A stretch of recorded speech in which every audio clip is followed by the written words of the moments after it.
Prime-time local news, serving the Lakeland and Midwest regions. Good evening, everybody, and welcome to another edition of Primetime Local News. Jasmine King joined here with Abby St. John today. Number one, we're going to be talking about your local news, weather, and sports later on in the show. We're also going to be talking about your question of the day today. What is one band or musician that you really first got into, and do you still like them now? I think the first musician or artist that I remember liking was Hilary Duff. And of course, I'll still listen to her old tracks, you know, put them on and jam. But like those older ones, like the Backstreet Boys or NSYNC, I always go back to as well because they just had great music, and the Spice Girls too. I just remember my mom always listening to like Britney Spears' first stuff. So that was like some of the first music I really liked. Yeah. But now we're going to go to Eric Bay, who was on location earlier today. Thanks, guys. Today we are down here at the Olive Tree, and we will be talking about what is coming up here throughout the fall. You know, they have tons of different programs here coming up over the next few months, and also Thanksgiving approaching here just around the corner. It is coming up, so we're going to be talking about how you can get involved with that event, you know, donations or by volunteering as well, again, some of those other events they do have coming up to take a look at and take part in. But before we do get to all that, we are going to head back into the studio where they'll take a look at your local news. The City of Lloydminster has awarded the technology vendor for the new wastewater treatment facility to Suez Water Technologies and Solutions Canada. This will take care of a series of processes that handle what the lagoon system can't. Will supply basically a good bulk of the equipment inside the wastewater treatment plant that will be built. Mayor Albers says there's still other aspects to take care of, such as pumps and piping, but this is an important step. The actual process and mechanisms that make that happen have been chosen to go forward. Suez Water was chosen from 3 choices after a vetting process. The city is running a survey in the hopes of improving our businesses. Lloydminster has roughly around 2,000 businesses in the city. Business owners can expect a phone call starting next week. While the survey is optional, City Council is hoping on 100 submissions. So basically, we're looking for ways that we can help our existing business community in ways that they can expand, ensure that we retain them, and also if we can identify any opportunities to attract new business to the community. The survey itself only takes about 10 minutes to do, and any feedback can help. Absolutely. We always want feedback from our business community and our business owners of ways that we can improve and try and help them. The survey runs till October 4th and will be available online after it's completed. One of the best parts about school outside of learning is recess. It gives kids a break to go outside and play with friends for a bit. What makes recess so fun is being able to go down the slides, climb on the monkey bars, and playing in the sand. The playground makes recess most enjoyable. And this week's Beyond the Classroom, students at Jack Kemp School unveiled their brand new playground. Through the hard work of the LPSD School Board, 2 brand new playgrounds were built at Jack Kemp School for the students to enjoy. It's been fantastic to see not only our students come and access the playgrounds, but also our surrounding neighbors and the families. It's great to see the families come out and take part in that. Any reason we can put the screens away, put down social media for a bit, and get out and just have that active play. It's been phenomenal. You know, we're working on being physically active. We are working on social skills and our networking, so it's been fantastic. By adding the new playgrounds not only brings the students together, but the community members and families that use the parks. It brings the community together, right? Having that active play and letting kids just be kids. And it's an opportunity for our families to come and play in a safe environment. So we're very excited to have our neighbors, our community join us here at Jack Kemp Community School. It's not just the community members that are excited, the students at Jack Kemp are too. It feels wonderful to have. And I think that the people who built it worked very hard on it. It's not old like the other one. And it's not boring like the other one. When the kids were asked what their favorite part of the playgrounds were, they all had similar answers. The spinny thingies. I like the tree and the black spinner. Mostly the spinning tree. The new playgrounds are a huge hit amongst the students, and that's it for this week's Beyond the Classroom.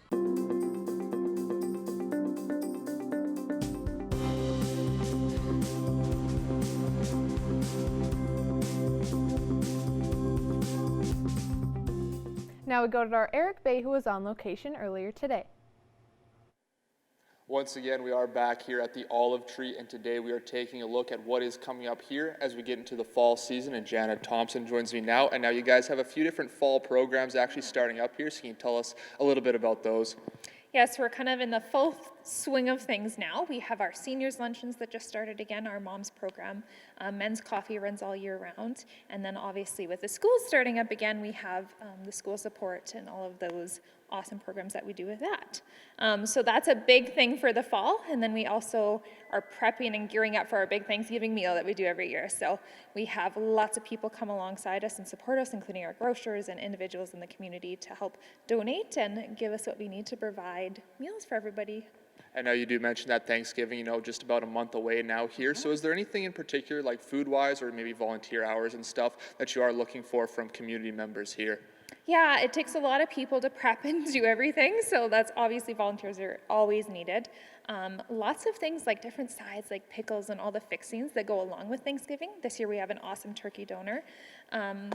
So that's all taken care of. Our grocers come alongside for a lot of it as well. So it's a lot of the little sides that we just want to treat with them with. And now just real quick, if anybody does want to get involved, whether that is donating or volunteering, how can they do so by getting in contact with you guys? Yeah, they can just give us a call at the office. They can shoot us an email. All of our information is on our website, on Facebook. Or they can just pop in and say hi, and there's always somebody around. All right, thank you for this. We are going to have some more from back here at the Olive Tree, continuing with what they do have going on around here. But before we do get to that, we are going to head back into the studio. Thanks, Eric. Well, taking a look at current temperatures, it is 10 degrees here in the border city with cloudy skies, which we've seen all day with a mix of rain throughout that. The wind right now is coming in from the southeast at 10 kilometers per hour, so not as bad as yesterday, but still pretty windy. Our records for this time of year back in 1995 was a high of 26, and back in 2014, it was a low of -5. So thank God we're not below zero just yet. Taking a look at current temperature across the regions, 12 across the board in Meadow Lake, Prince Albert, North Battleford, and Saskatoon, and 13 in Melfort. On the Alberta side, 14 in Edson, Edmonton, Rocky Mountain House, 12 in Cold Lake, 13 in Athabasca and Whitecourt, 15 in Red Deer, and 18 in Jasper. In Cold Lake, they're looking overnight mostly clear skies with a bit of cloud coverage and a low of 6, and the wind will die down from 15 kilometers to 7. Tomorrow, they should see some sunny skies with a mix of cloud in there with a high of 18. Overnight in North Battleford, mostly cloudy skies with a low of 9, and tomorrow mix of sun and cloud with a high of 17. In Lloydminster, we should see a bit of cloud coverage, but we should also see some clear skies with a low of 6, and 17 tomorrow is the high with a mix of sun and clouds. Over the next 3 days, on Friday, a high of 21 degrees with mostly sunny skies with a bit of cloud coverage throughout the day, and 19% chance of some rain. And the wind does pick up to 15 kilometers an hour coming in from the southeast, but dies down a little bit on Saturday, but there is a 55% chance of some showers with a mix of sun and cloud throughout the day and a high of 18. We're around our averages for this time of year, with our average high being 17 and our average low being 5. And that's the trend that we're going to see for the next few days or the next couple of weeks. So that's a quick look at your 3-day forecast. We'll have your 7-day forecast later on in the show.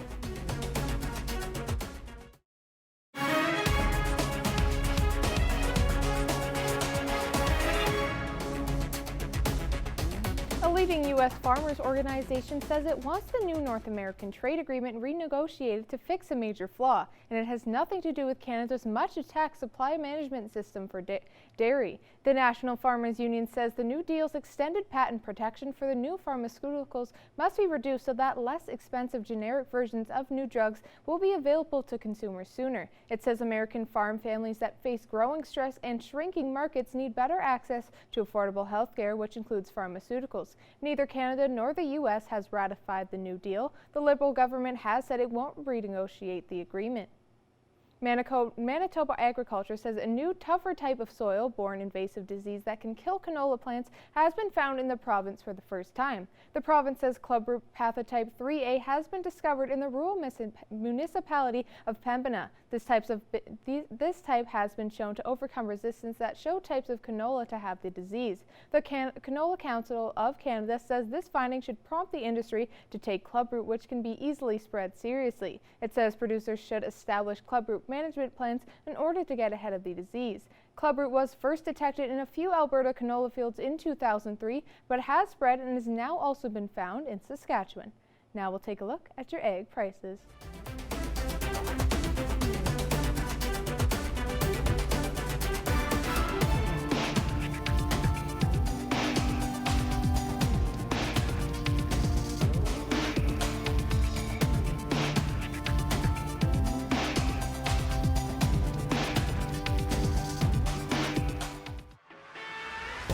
We're a part of less than 5% of Canadian auto body shops and Lloydminster's only locations with certified collision care recognition at City Centre Auto Body. After missing out on going to the national championship by a few possessions, the Lakeland Rustlers women's basketball team is gearing up for another run at the podium. Depth is a strength once again. However, as Josh Ryan explains, past experiences are the greatest motivator. 46. The Rustlers made history in March, winning the women's program's first medal. Yet that celebration isn't as memorable as a different feeling that followed their semi-final loss. We know how much that feeling sucked, losing, and how close we lost to a national champion team. 7 players returned from last year's squad, along with a number of promising rookies. We're going to start better than the last year because now we're an old team. Like, we're probably the oldest team in the league right now, I guess. With all the girls that have came back, they came back and they already look more confident than they were last year. A year older, stronger, smarter. So we're very excited with that core. And then our freshman class has been very good so far on the floor, kind of what we expected, and some of them probably surpassing already. The youngsters should earn some extended minutes this season, which is a huge plus considering the quality of this veteran core. I'd say every rookie has the ability to come in and make an impact right away. Obviously, they're still learning and adapting to coming in from high school into the college lifestyle, but yeah, they're fitting in really good. Practice are really hard. Like, I think that's why we're going to kill it in the games because we are just challenging each other in the practice. Upcoming exhibition games will allow the Rustlers to test their depth as well as their versatility. We have a lot of multiple use pieces that we can put in different spots. We could play big or small, so we're very excited with the team that we have put together. We just now have to stay healthy and peak at the right time, obviously. And heading into October, Dugan says they don't plan on taking 4 months to find chemistry like they did last season. We know what it took second semester to be able to pull together as like one and take that onto the floor and play well, but yeah, you got to win bronze before you win gold. And LC on 2 on 2! LC! Josh Ryan, Primetime Local Sports. The Lakeland College men's and women's soccer team took part in their first regular season games this past weekend. The men lost to King's University 2-0 on Saturday, then took a loss against Concordia 1-0. Although goal scoring was absent, head coach Kevin Wagner can still see positives from the weekend. We were very close. The short and long-term goals even though it's a loss, sets us up for, I think, some further down the road successes. As for the women, the Rustlers team also took 2 losses. The women first lost 7-0 against the Kings, then 3-2 on a last-minute comeback by Concordia. That's how we got to play football, you know what I mean? We got to play to our strengths to win games. I think we were robbed by the officials today, unfortunately, but you know, I'm not putting the blame on anyone. We got to just be better every day, be better. But I'm so proud of these girls and how far we've come in short time, right? The Concordia team scored late in the second half after a controversial penalty kick. Both teams will play an away game at Nate next Sunday. Now we go to our Eric Bay, who is on location today. Once again, we are back here at the Olive Tree, and today we have been taking a look ahead of some of the stuff they do have going on here in the fall, as well as looking a little bit back. And now Becky Schilly joins you now. And now, can you tell us a little bit about how your guys' summer did go? We had a great summer. Nothing, no new programs or anything crazy like that. But unfortunately, we had a lot of expenses that we weren't looking forward to. One of our rooftop units died, so we had to replace that. Our van needed some much needed work, and our dishwasher also needed some work. So there was definitely some extra expenses this summer. So I guess as we're going into the fall giving season, I hope people remember us. We also need to replace our roof, which comes at quite a big price tag, but we've been saving for that. But you know, if people remember us in this season, that would be great. And yeah, our gift guide's coming out again this fall. We're really excited about it. So if people want a copy, it'll be on our website, but we can also drop some off. So yeah. And now talking about that, you do mention those expenses, so obviously some fundraising will be going on. So how can people get involved that here in the next few months? Oh, check out our website. We'll continue to update it. Give us a call, swing by. Anything helps. Online giving's great, but if they have something specific in mind, they can for sure get in touch with us. And now that fall guide is something that you guys have done here in the past, so can you tell us a little bit more about that and what people can expect here coming up in the next few months as well? Our gift guide is a local opportunity for people to give to. For example, if you have a great aunt or something that kind of has everything or you're not sure what to get them, you can make a donation in their name, which is nice, and you can make your donations direct to one of our programs or to our mortgage or to the roof, that sort of thing. But you can donate to Coats for Kids or one of our community meals. It's just a nice focused way to give. And now where can people find out about these programs, check out a list, see what they maybe do want to donate to here coming up? For sure. Website would be number one for that kind of information, but we're also Twitter, Instagram, Facebook, yeah, anywhere they check. All right, thank you for this, and we are going to have some more from back here once again at the Olive Tree, continuing to check out what is coming up here as we do enter the fall and winter season. But before we do get to that, we are going to head back into the studio. Thanks, Eric. Well, taking a look at current temperatures, we are still sitting at 10 degrees here in the border city. We've seen cloud coverage and rain all throughout the day. On the Alberta side, Wainwright, Vermilion, Marwayne, St. Paul, Bonnyville, and Cold Lake all at 12 degrees, where Edmonton and Vegreville is at 14 and 11 out in Provost. On the Saskatchewan side, 12 in Macklin and then 11 in Maidstone, St. Walburg, and Meadow Lake, 12 in Pearson, Green Lake, and North Battleford, and 13 in Isla Crosse.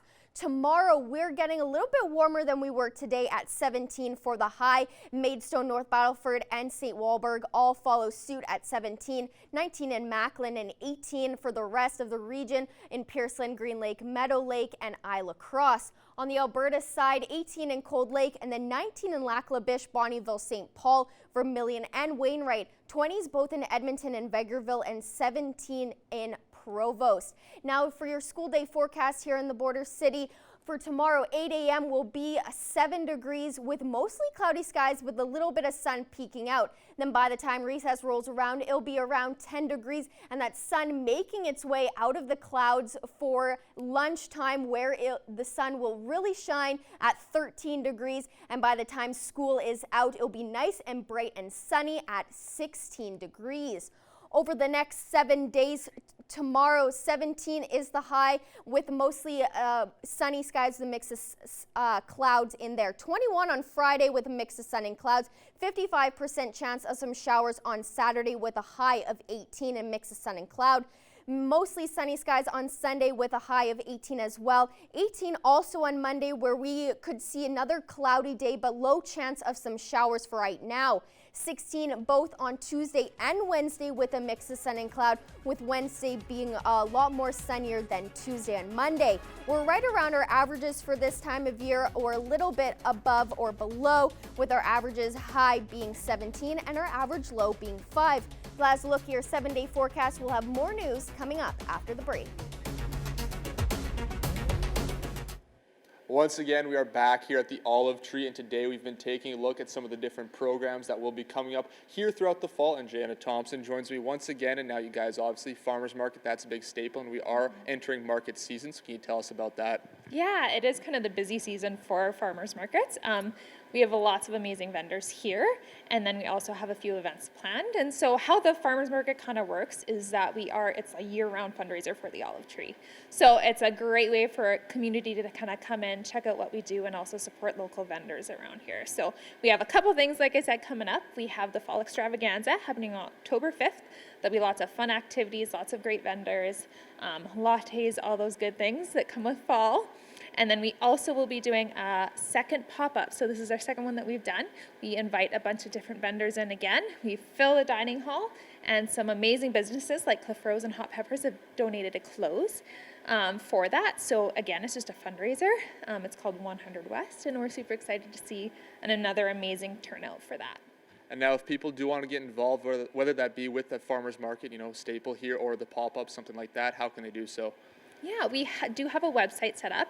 You can always give us a call or email us or message us on Facebook. I'd be happy to send out forms.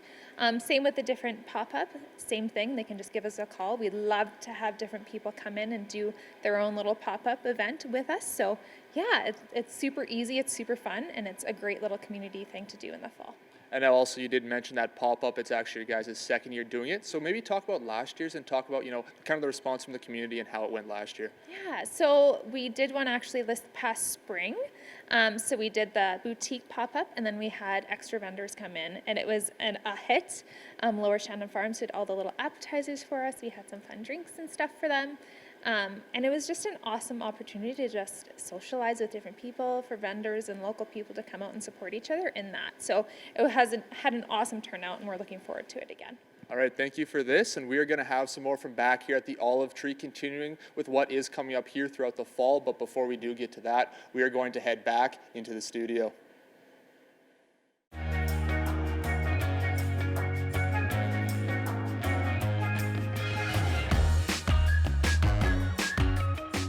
Thanks, Eric. Now, our question of the day today is, who was the first band or musician you really liked, and are you still into them? We got a couple comments on our Facebook saying Trooper and Michael Jackson and Garth Brooks. A lot of people said Michael Jackson. A couple people said New Kids on the Block.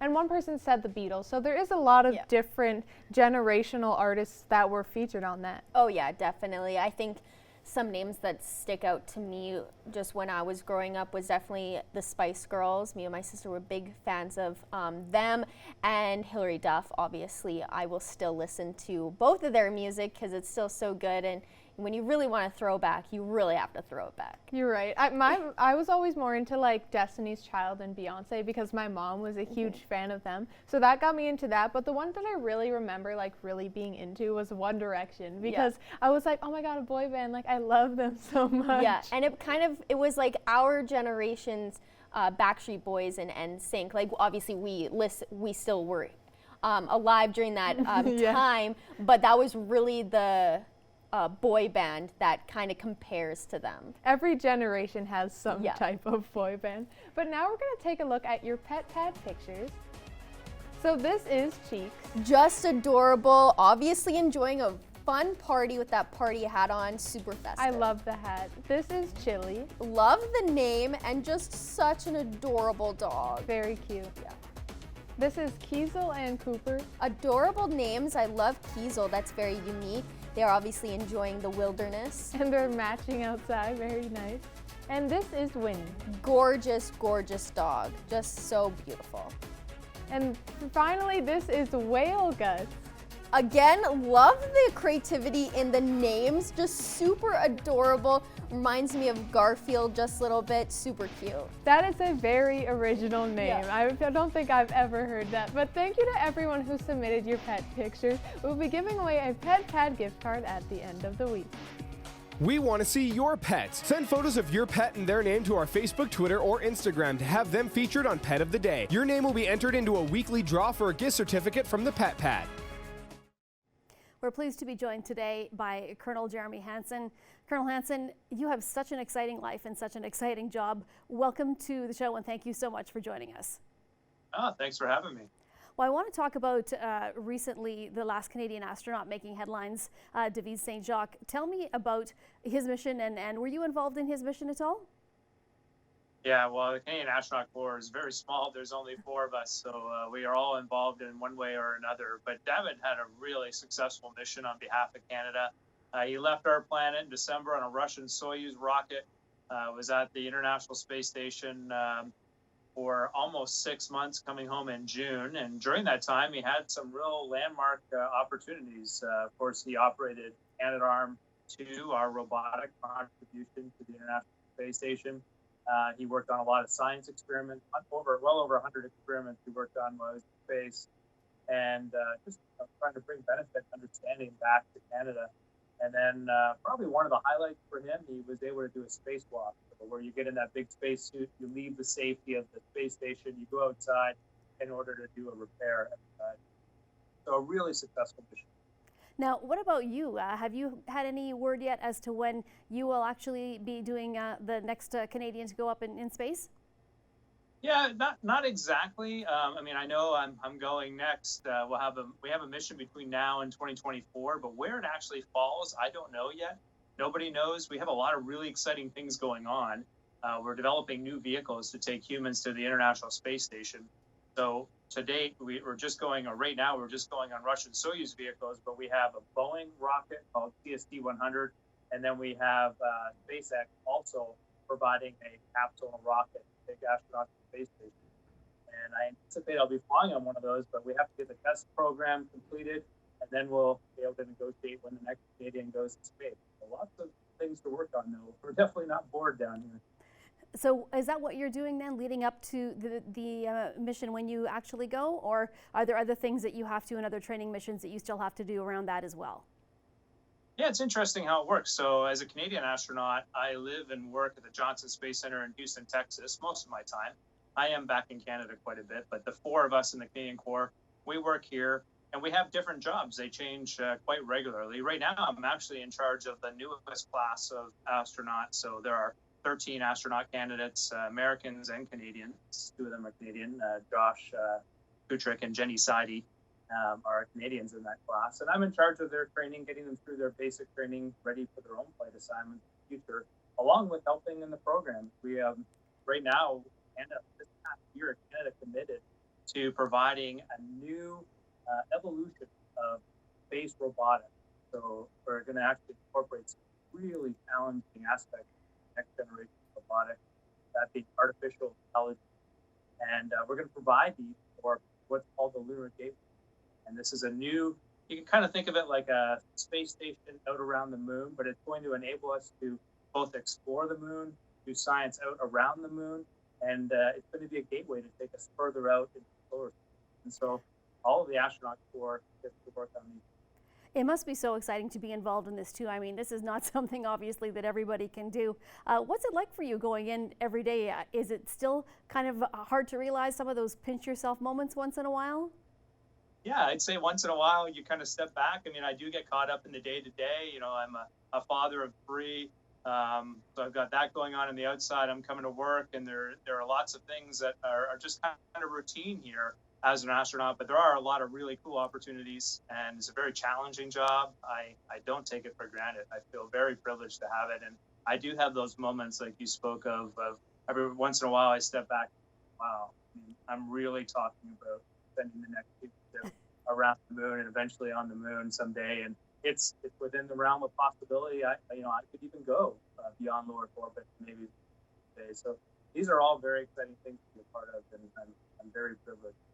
Well, we thank you so much for taking the time to speak with us today. I know that you have people you still know up at Four Wing in the Cold Lake area, and they are always interested in what you're doing, as are we here. So thank you again for taking the time to speak with us, and good luck with everything. We hope to see you literally in space at some point soon. Thank you for that. And we really are working hard to build a bright future for our young Canadians, building a space program that's robust. It's going to have more and more Canadians working in the space field in the future, some of them going to space and some of them supporting it from here on Earth. So a lot of bright things for Canadians ahead. So thanks for having me. Thank you. You have a good day, Jeremy. It's always great to speak with you. You too. Bye-bye.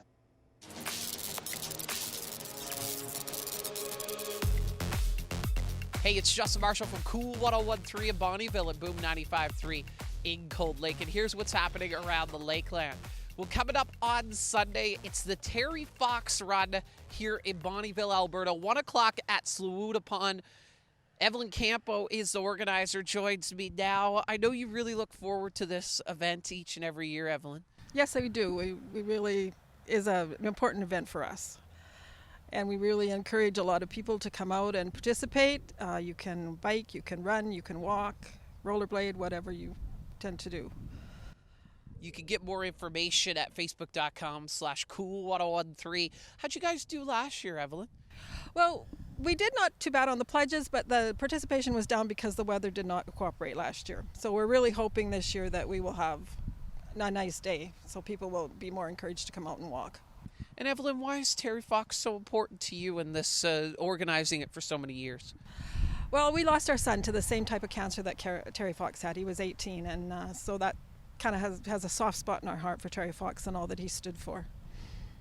Evelyn, I really appreciate your time. Thank you very much. All right, if you have an event you would like to feature on What's Happening, shoot me an email, jmarshall@stingray.com.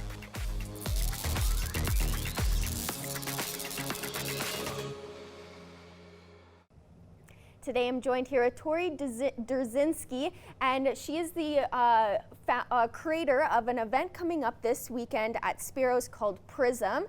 So thank you for coming in and explaining. It sounds like a very unique event. So can you tell me just a little bit about what it is? Yeah, so Prism will be, it's a pop-up experience coming here to Lloydminster to Spiros on Saturday from 11 till 4. It'll have a bunch of colorful backgrounds, perfect for Instagram pictures, but there'll also be some fun interactive activities such as a wishing well and a handprint wall, and all the proceeds are going to Big Brothers Big Sisters.